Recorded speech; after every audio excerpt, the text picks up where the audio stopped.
going to take a few moments to share with you my takeaway from a very important gathering that I had with the New York Board of Rabbis just this past Thursday morning.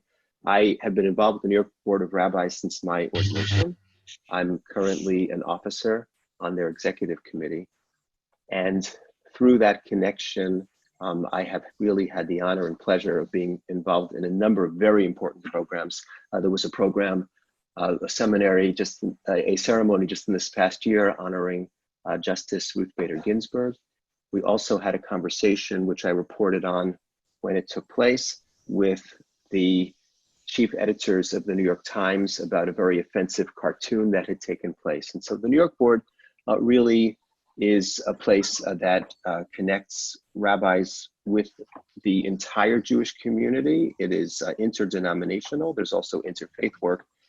And specifically this past Thursday, we had a conversation with former Ambassador Dennis Ross, who spoke to us about the implications of the recent peace agreement between Israel and the United Arab Emirates. And I wanted to share some of that with our congregation because he gave a perspective that would not be widely known based on his own insights and his own connections. Ambassador Ross served under Presidents George H.W. Bush and Bill Clinton and was integral, as many of us remember, to negotiations between Israelis and Palestinians. So I want to just give a background, and then I want to connect it to some larger trends that actually go as far back as this morning's Torah portion and its context. So here is the outline and insight that Ambassador Ross gave.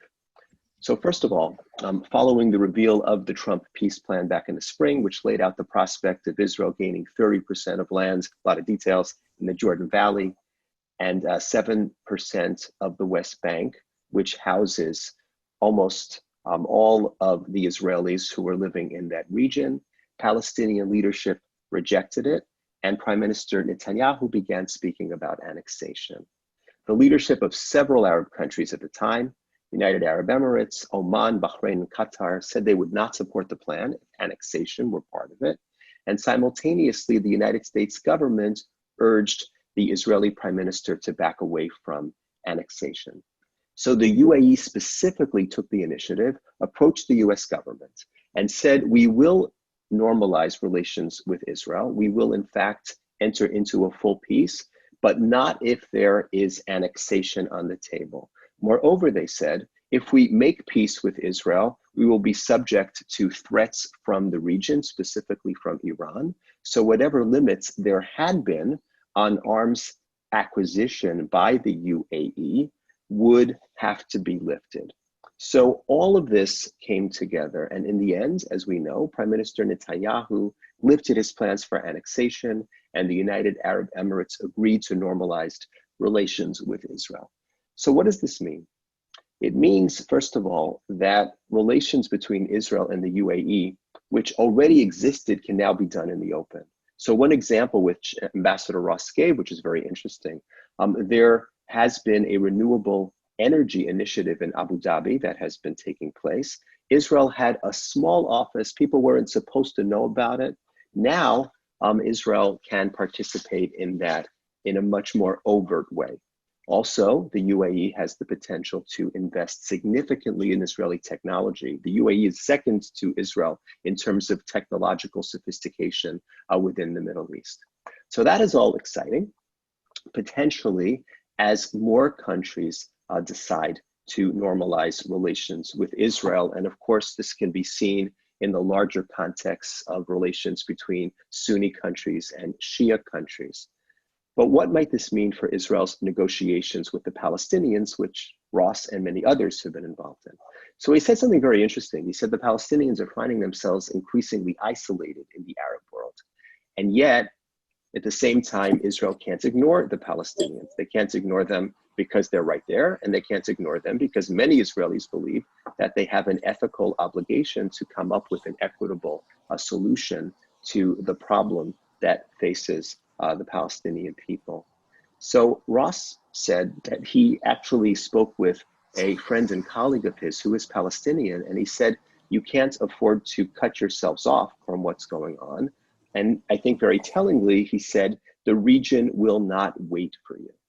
So this is a very interesting moment, those of us who are following this. And it's hard to know exactly how it is going to pan out, but certainly some of the dynamics have been shifted. I want to just take a moment to step back and to look at a larger trend, which, as I said earlier, is reflected in the biblical tradition. And that is the children of Israel underwent a journey from Egypt to Canaan, from the oppression of having limited power to the opportunity and the responsibility of establishing their own society and of using the power that they would have to create a just society.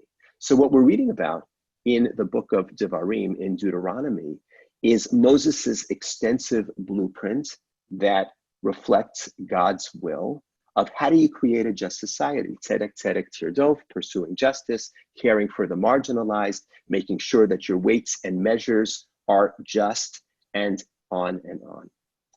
For several years through the Hartman Institute, I had the pleasure of hearing from somebody who has been integrally involved in Israeli-Palestinian negotiations on Israel's side.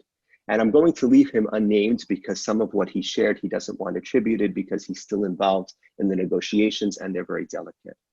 What he said is that one of the things that makes Israeli-Palestinian negotiations so complicated and so trenchant is that both sides regard themselves as victims. He said that he has discovered that both sides really see that a big part of their identity is their victimhood in this situation and in the larger context. So what he said is that to the extent that Israel can stop seeing herself exclusively in a victim posture, Israel can reach out and create connections to the wider world, which is something that we are seeing.